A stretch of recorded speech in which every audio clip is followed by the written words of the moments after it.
Pemirsa PAL TV, dalam banyaknya suatu kasus yang ditangani oleh pihak kejaksaan, adapun beberapa kasus yang bisa diterapkan dengan cara restoratif justice. Apa itu restoratif justice dan bagaimana penerapannya? Mari ikuti reportase dari Faisal Alwi dan Sri Febriandi. Proses penerapan penegakan hukum terus dilakukan perubahan agar terciptanya rasa keadilan di masyarakat. Atas hal inilah, pihak kejaksaan menerap ke proses restoratif justice untuk penegakan hukum. Restoratif justice, penegakan hukum yang bakal cipta ke rasa keadilan bagi kedua belah pihak sama masyarakat. Jenis tipe restoratif justice tentu tindak kriminal yang tidak berat. Tapi untuk mengarah ke restoratif justice diperlukan banyak pertimbangan dari setiap elemen penegakan hukum.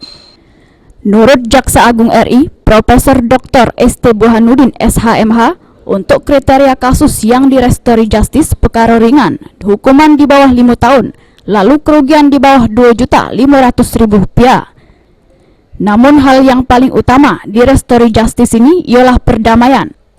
Karena hal tersebutlah yang pacak nimbul ke rasa keadilan bagi kedua belah pihak, tidak tajam ke bawah, bahkan pacak juga tajam ke pucuk. Tapi yang utama dan paling utamanya adalah kata maaf.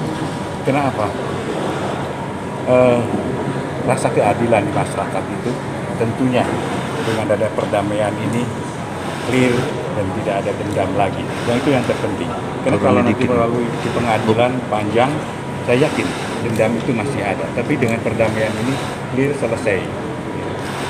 Untuk seluruh Indonesia, perkara-perkara yang kecil-kecil seperti nenek Mina lalu sudah tidak ada lagi.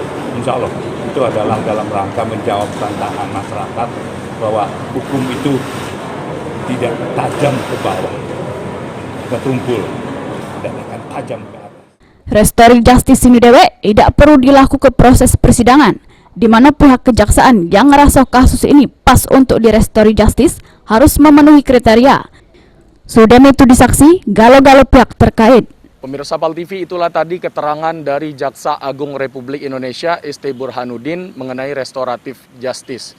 Langkah ini diharapkan menjadi langkah yang efektif dalam menangani kasus di kejaksaan.